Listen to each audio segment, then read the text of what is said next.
Houve alguma ligação entre a máquina de guerra nazista com algo de fora desse mundo? Naves em forma de disco foram desenvolvidas no Terceiro Reich e sabemos que os nazistas desenvolviam uma bomba nuclear. Uma bússola alemã dos anos 40 pode conter a codificação para contatar um OVNI. Era a bússola de navegação de uma das naves. Parece provável que os alemães estivessem na corrida para obter uma superarma. Os nazistas queriam construir a chamada superarma para mudar a guerra. Nós descobrimos que lançaram um foguete no espaço. Podia ser só um teste ou podia ser uma tentativa de comunicação. Descobrimos um local secreto nunca visto antes, que possivelmente pode explicar o mistério entre nazistas e OVNIs. Era uma coisa não convencional, um tipo de espaçonave. Este é o caso número 19104. OVNIs nazistas.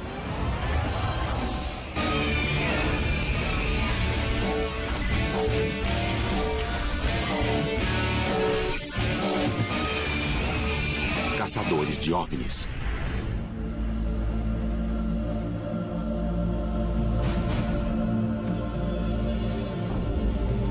As duas maiores histórias do século XX são a maldade dos nazistas e a aparição de OVNIs.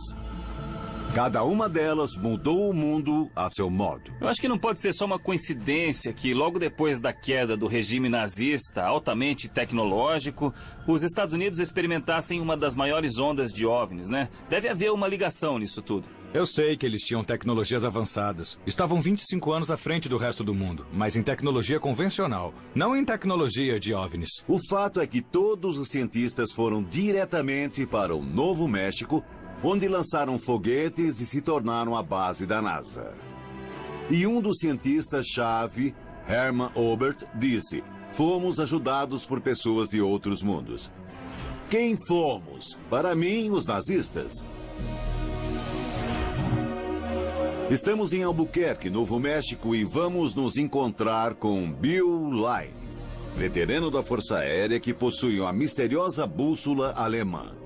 Uma peça de avançada tecnologia que pode ser a ligação entre nazistas e OVNIs. O número de série da bússola foi rastreado até a época da Alemanha nazista, onde foi fabricada em 1943.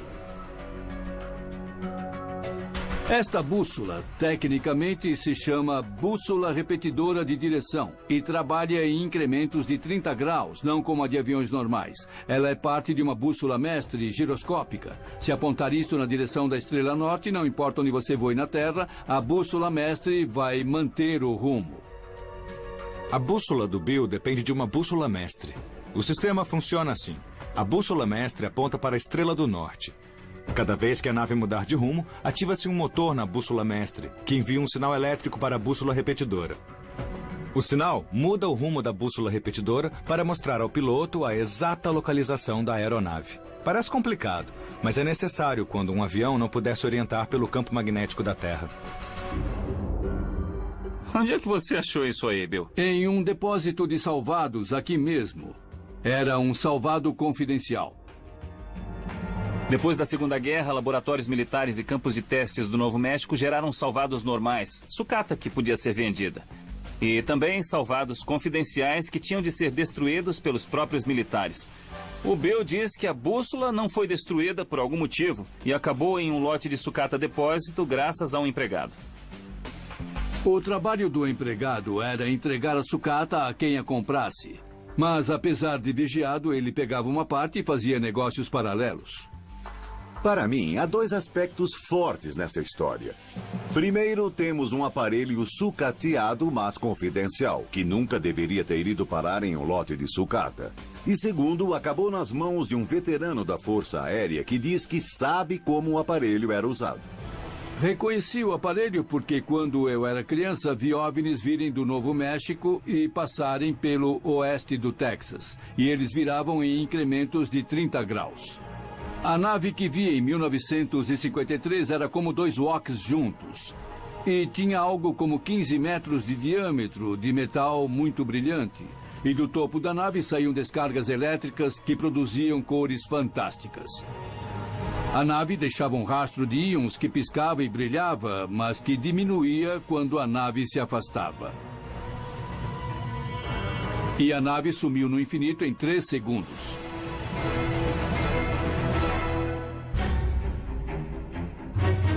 Você acha que o que você viu era de origem extraterrestre ou era feito pelo homem? Na hora pensei que era uma aeronave, uma máquina que só seres humanos podem fazer. E que aquela vinha do maior local de pesquisa depois da Segunda Guerra, para onde levaram os cientistas alemães. Para uma nave voar tão depressa, tinha de haver alguma coisa a mais. E quando vi a bússola dividida assim, em incrementos de 30 graus... eu disse, uau, isto é a bússola de navegação de uma das naves. De repente, um aparelho aparece em uma loja de sucata, uma bússola misteriosa, que não parece uma bússola magnética. Onde foi construída? Na Alemanha. Tem de haver alguma ligação. Isso me sugere que temos de ir à Alemanha, ir à fonte, para descobrir onde a bússola foi feita e por quê.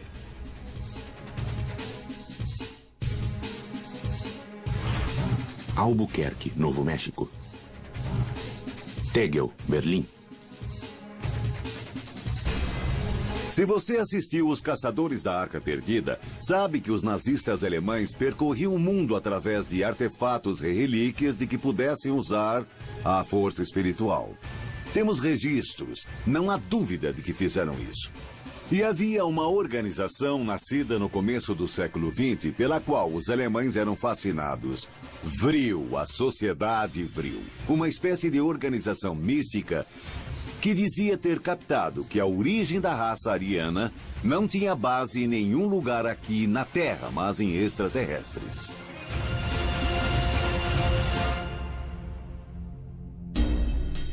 A Sociedade Vril se interessava por saber exatamente o que era Vril.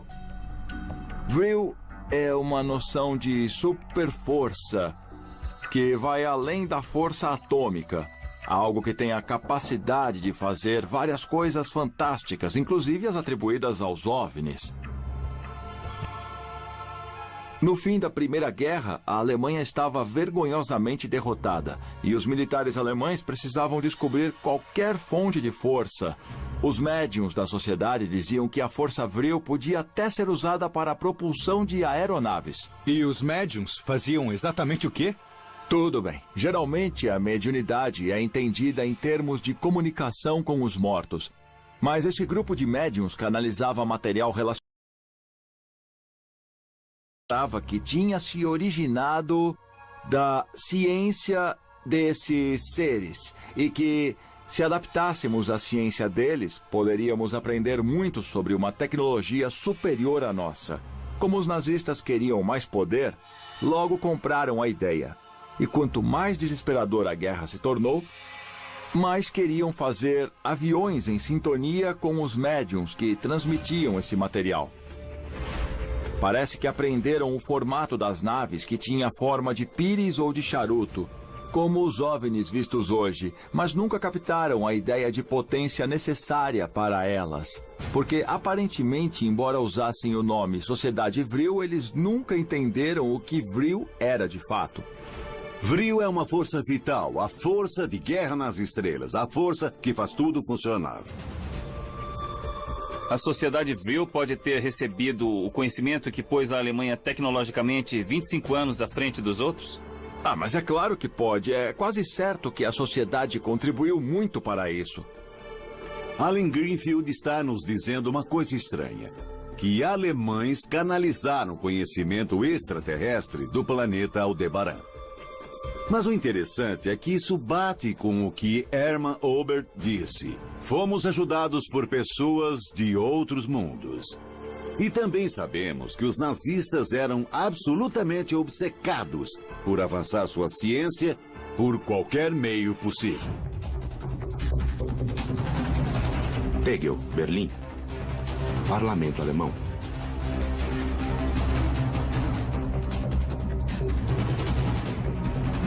Como começou essa história de OVNIs nazistas? Bom, primeiro naves em forma de disco foram desenvolvidas no Terceiro Reich. E sabemos que os nazistas desenvolviam uma bomba nuclear. Michael Hessmann é um importante historiador alemão que gastou muito tempo pesquisando e desenvolvendo informações do Terceiro Reich. O importante para nós é que ele entrevistou pessoalmente cientistas alemães, principalmente Hermann Oberth. Eu entrevistei o engenheiro alemão que desenvolveu o disco voador nazista. A ideia era que discos voadores alemães levassem bombas nucleares até as capitais aliadas. Hermann Göring começou um projeto para desenvolver helicópteros em forma de disco. Eu fui ao voo de teste, mas o disco era muito difícil de ser manobrado. Era só um helicóptero com rotores internos. Com tecnologia convencional, quer dizer, se a Alemanha nazista tivesse feito voar um disco voador com tecnologia avançada, acha que teríamos perdido a guerra? Não. Hitler teria usado qualquer recurso para ganhar a guerra, para chegar à vitória. Por duas razões, os alemães perderam a guerra. A primeira é que simplesmente não conseguiram desenvolver sua tecnologia em velocidade suficiente para transformá-la em armas. E a segunda é muito intrigante. Sabemos que vários cientistas alemães se recusaram a entregar esse tipo de tecnologia ao alto comando desde o início. Negaram essa tecnologia à liderança militar alemã exatamente porque não queriam que ganhassem a guerra. Hermann Oberth mencionou que foi ajudado por gente de outros mundos. O que isso quer dizer? Depois da Segunda Guerra, ele aderiu ao movimento OVNI alemão e se tornou o presidente honorário do grupo de estudos do movimento.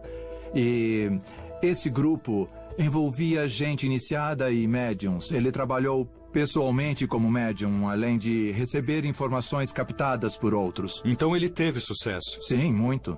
E ele recebeu informações? Ele acreditava ter estado em contato com extraterrestres através da mediunidade. Que surpresa! Michael Hessmann nos disse que Hermann Oberth, pai do foguete teleguiado nazista, foi um médium. Seria essa uma das razões dos alemães estarem 25 anos à frente do resto do mundo em termos tecnológicos? E que Oberth levou suas habilidades à NASA nos anos 1960 foi uma imensa revelação? Talvez haja mesmo alguma pista em Peenemünde, e é para lá que vamos.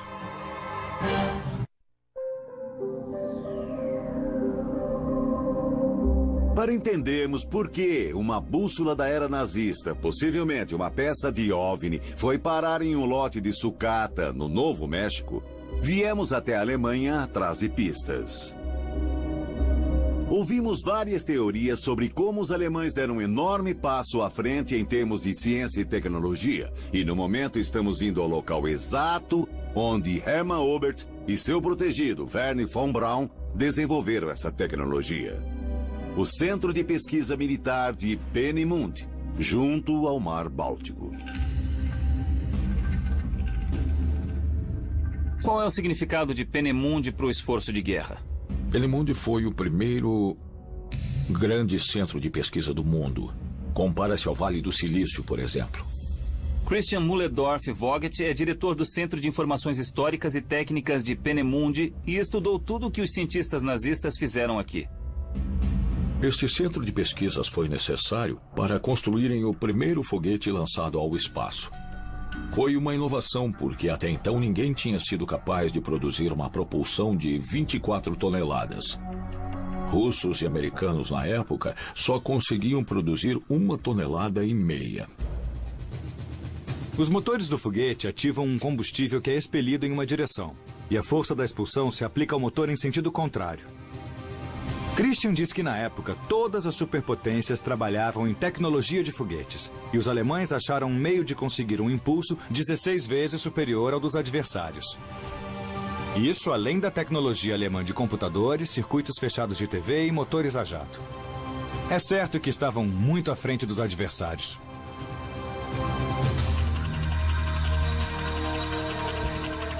Que outras tecnologias inovadoras saíram deste centro?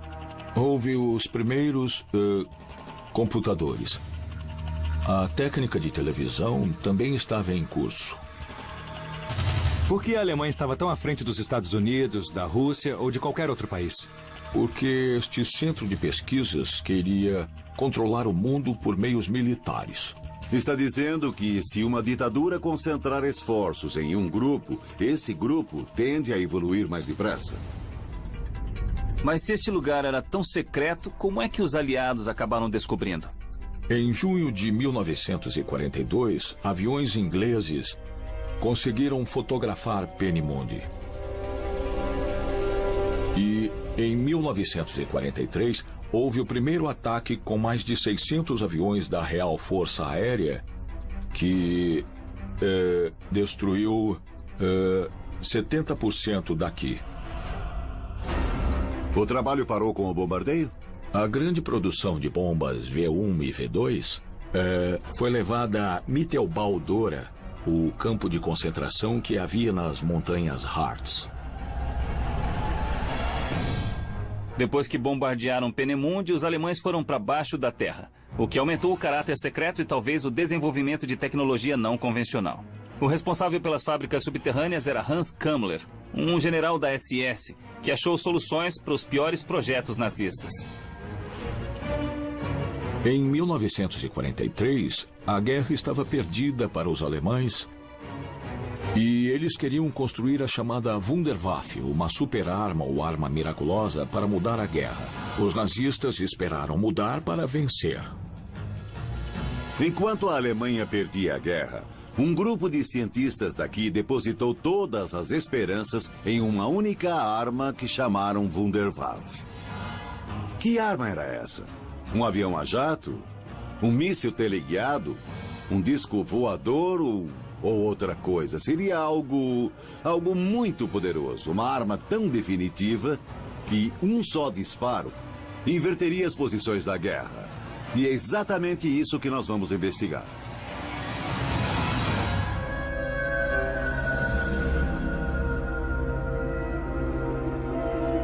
Tá vendo sua placa?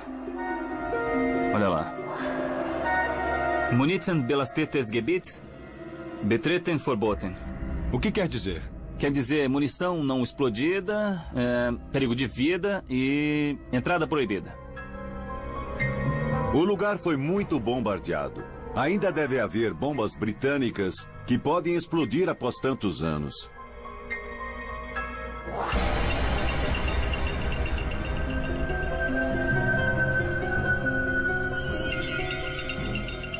Tenho de admitir, estou bastante convencido de que a tecnologia tenha culminado com os foguetes da V2.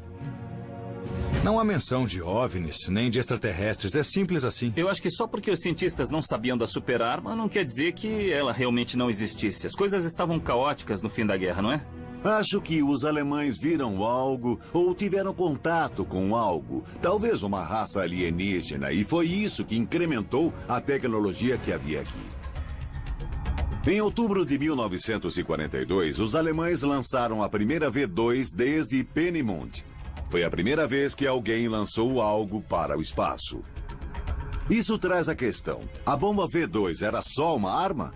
Ou era um meio de mandar um sinal a extraterrestres como faziam os médios da Vril?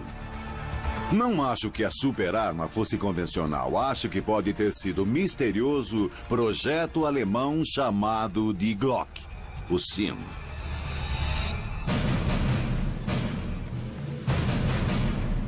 Marcamos uma entrevista com o Dr. Axel Stoll, que é geofísico, perito em teoria do campo unificado e autor de um livro sobre alta tecnologia no Terceiro Reich. Alta tecnologia foi desenvolvida no Terceiro Reich. Discos voadores, aviões especiais e muito mais. Por acaso já ouviu falar de o sino? O sino é a curvatura do espaço-tempo. Curvatura, espaço-tempo. Em palavras muito simplificadas, é um túnel do tempo. Essa é uma peça fundamental do quebra-cabeça. Quando entendermos como o dispositivo pode ter sido capaz de alterar o espaço-tempo, teremos uma ótima explicação de como os OVNIs funcionam. O trabalho se baseia em campos eletromagnéticos em 100 milhões de volts, voltagem e ainda mais em plasma. E há os chamados campos eletrogravitacionais. Essa é a propulsão. É a propulsão. propulsão dos discos voadores, sim. O Dr. Stoll validou a teoria de que espaçonaves avançadas usariam propulsão eletromagnética. E se o que ele diz for verdade, isso apoia o que nos disse Bill Line, que os OVNIs do Novo México viajavam por campos magnéticos. O sino é muito complicado. Isso fica em um local perto daqui chamado Projeto Riz. A mina Riz? Isso, há uma correlação. Sabe, o Projeto Riz foi o maior projeto do Terceiro Reich. O Projeto Riz foi um complexo subterrâneo que se estendia por quilômetros na Baixa Silésia, hoje território da Polônia. Essa era a superarma? Sim, e foi produzida no Projeto Riz. Discos voadores com armas atômicas. A bússola de Bill Line Era a bússola de navegação de uma das naves. nos levou onde a tecnologia alemã de foguetes teve início. Então, o primeiro foguete lançado no espaço saiu daqui. Sim, daqui de Penimundi. Todo tipo de tecnologia avançada saiu daqui, não só de foguetes. Agora vamos investigar os recursos subterrâneos, o que realmente aconteceu. E estamos na trilha de algo que motivou a coisa toda. Onde está e o que é a superarma?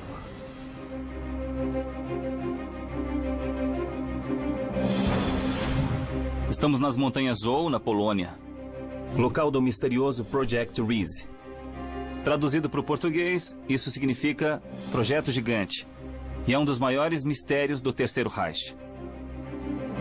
Segundo o Dr. Stoll, o sino foi construído aqui. E nós vamos explorar uma fábrica subterrânea perto de Jéssica para saber.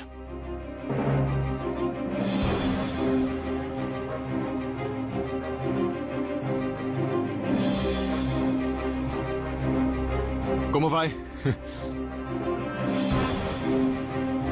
Eu vou mostrar a vocês alguns segredos do Terceiro Reich. O que os alemães fizeram aqui.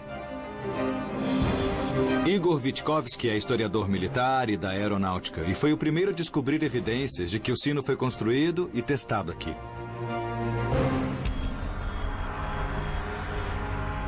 Até que profundidade vão os túneis? Até 200 ou 300 metros.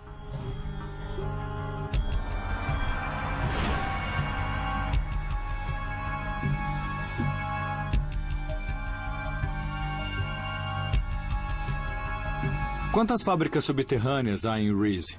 Tem 6 fábricas desse tipo em Riz. E esta é das maiores, é? Não, é das menores. É uma das fábricas subterrâneas.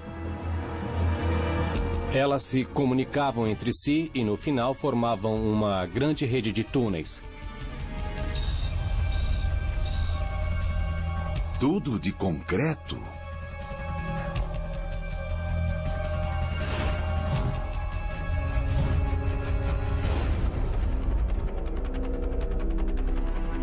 Tem uma saleta aqui no limite, com uma metralhadora. Que lugar é este, hein?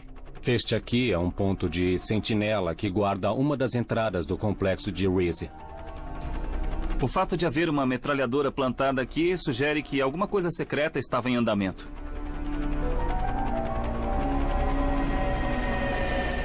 Mas não foi exatamente por isso que eu trouxe vocês aqui. Existe uma contradição entre o tamanho da instalação que vemos hoje e o que foi registrado pelos alemães no tempo da Segunda Grande Guerra.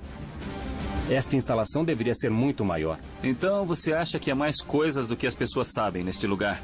Eu acho sim, e eu vou mostrar por quê.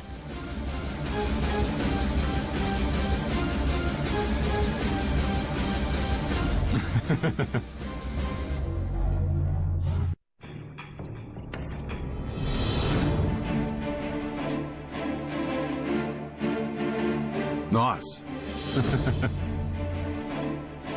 Estamos nas montanhas Ou, na Baixa Silésia, onde o estudioso polonês Igor Witkowski está nos mostrando um projeto nazista muito importante chamado Riz, onde possivelmente o sino foi montado. Está sendo puxado? Sim, está, por mais ou menos uns 6 ou 7 metros. Mas não existe uma saída de ar para a superfície da montanha. Então, tem de haver uma cavidade acima daqui e ela tem de ser grande. Sabemos que o ar quente sobe porque é menos denso do que o frio. Quando Igor pôs fogo no lenço de papel, criou-se uma corrente ascendente que sugou o papel para cima. O que isso nos diz é que há uma cavidade com ar frio acima dali, que cria uma diferença de pressão e que aspira o lenço através do cano.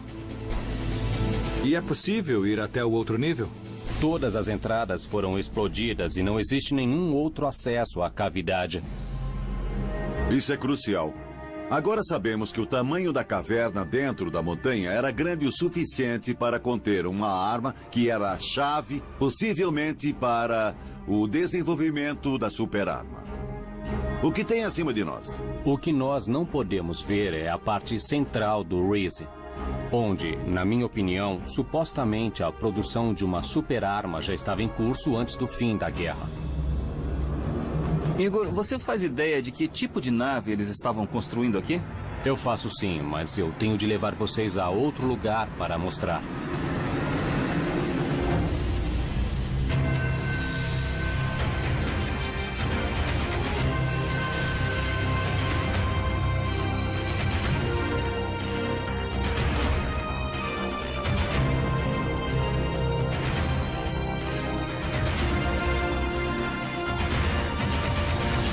Nossa, é isso?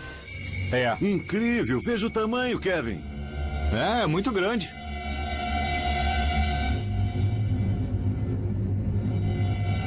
É realmente incrível.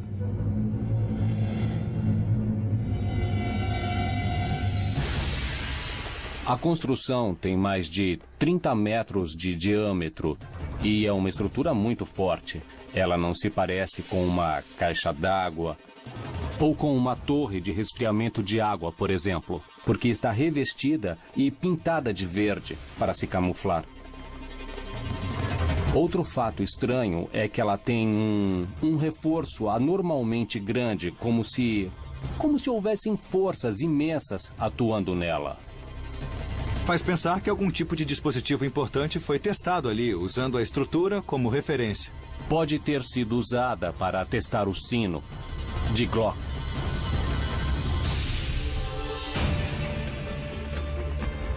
Se o sino tinha força o suficiente para criar uma deformação do espaço-tempo, deve ter deixado marcas ainda visíveis, décadas depois. Vamos ver se achamos sinais de radiação ou aberrações magnéticas no centro da construção.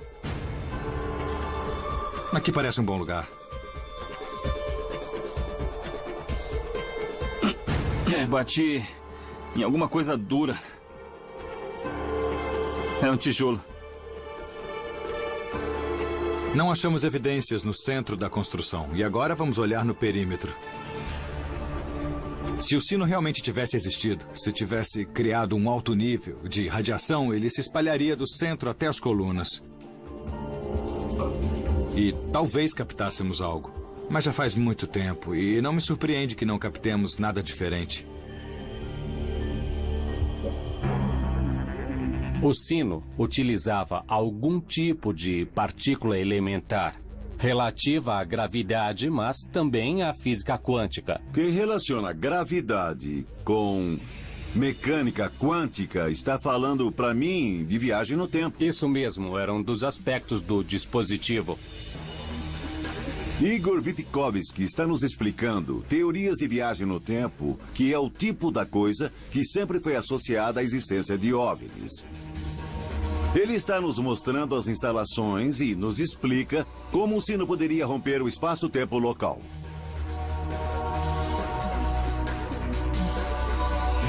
O sino trabalhava assim. Em seu interior havia 2 cilindros de metal, ou tambores, dentro dos quais havia mercúrio. Os tambores giravam sobre um eixo comum em velocidade muito alta, pelo efeito de uma descarga elétrica de corrente elétrica.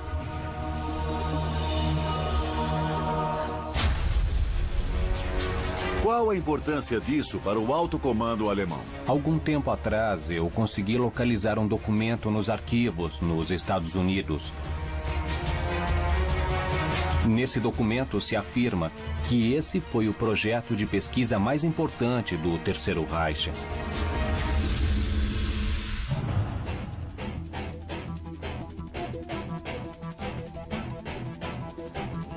Muito bem, gente.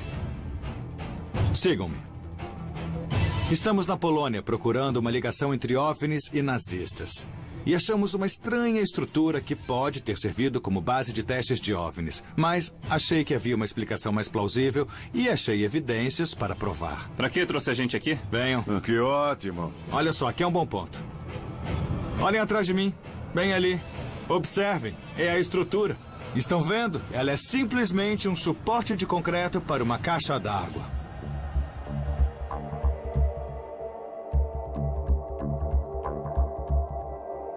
As estruturas são parecidas sim. Não estamos dizendo que alienígenas construíram esta estrutura, nem nada extraterrestre. As duas foram feitas pelo homem e são realmente parecidas. São e estão camufladas. Tem de estar. Você não vai querer que uma arma ultra secreta tenha uma seta de neon em cima dizendo arma ultra secreta para acabar com a guerra. Peraí, então tá dizendo que camuflada. a estrutura de teste está disfarçada, é isso? É claro, tem de estar disfarçada. Está ali, mas disfarçada.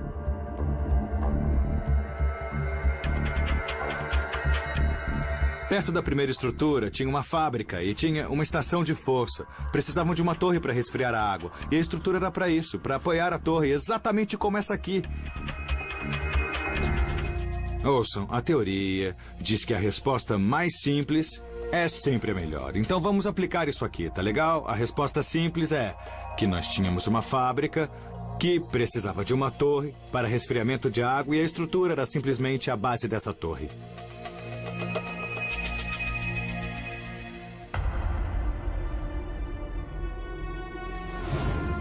Estamos de volta à Baixa Silésia, base do projeto RIS. Estamos na velha cidade alemã de Bad Salzbrunn, onde Igor Witkowski vai nos mostrar um sanatório.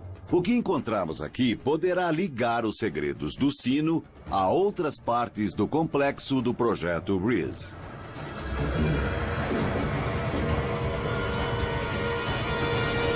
Esta é uma câmara de vácuo, uma câmara pressurizada, usada pelos alemães durante a guerra.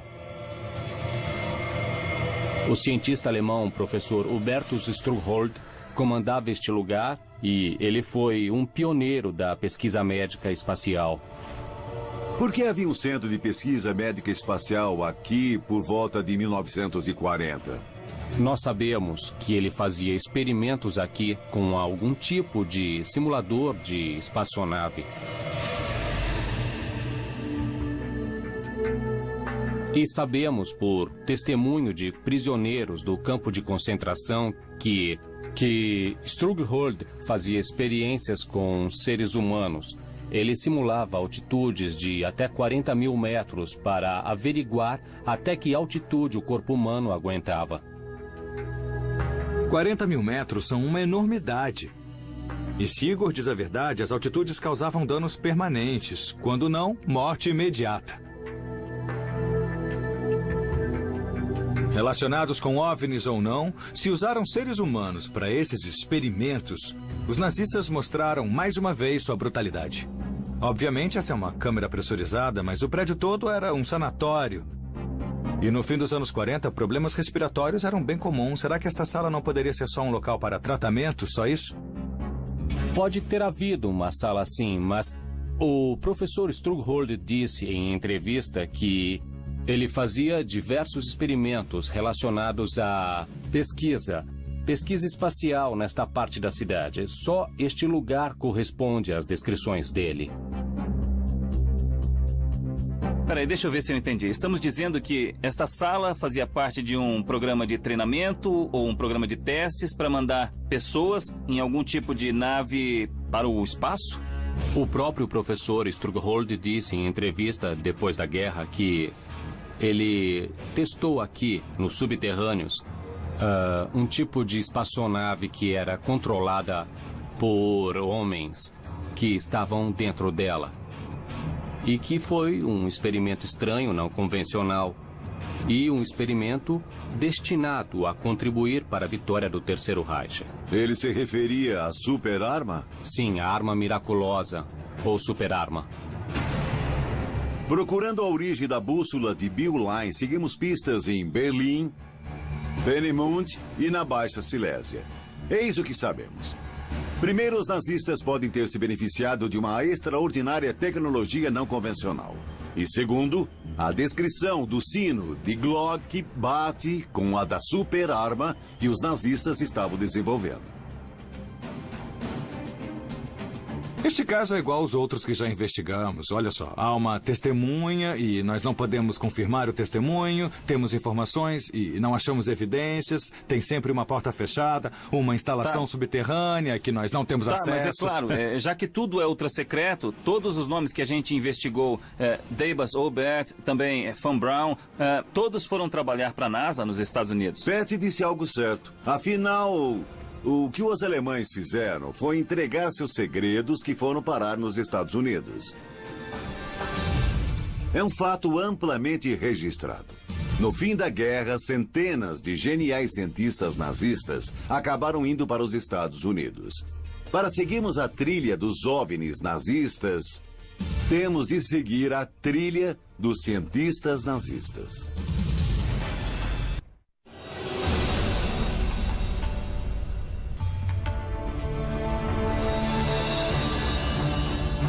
No fim da guerra, tanto americanos quanto soviéticos reconheceram a superioridade da tecnologia alemã, ao menos em certos campos. Os americanos lançaram a Operação Paperclip e os soviéticos mais tarde a Operação Ozoaviak. Isso para tentar atrair o máximo de cientistas alemães antes que outras superpotências tentassem. Estamos em Huntsville, Alabama, para saber mais sobre a Operação Paperclip e seu legado para o programa espacial americano e os OVNIs nazistas. Bill, muito prazer. Obrigado por nos receber. A Operação Paperclip começou em setembro de 46 para trazer ex-cientistas nazistas e engenheiros aeronáuticos para os Estados Unidos e prometia imunidade política em troca de competência técnica. Michael Schratt é um historiador de aviação que se especializou em esclarecer como é que o complexo militar industrial encobriu operações clandestinas. Nós estamos investigando a possibilidade de uma tecnologia de discos voadores ter vindo diretamente da Alemanha para cá. Há alguma evidência disso? Há uma série de documentos em referência a isso. E falo de documentos do comando da base aérea de Wright-Patterson, que mostram, basicamente, que essa tecnologia foi trazida do Terceiro Reich e embutida na indústria aeroespacial. Começa aqui no alto à esquerda. Força Aérea Alemã, depois passa pela Luftwaffe, por instituições alemãs de pesquisa e pela indústria aeronáutica alemã.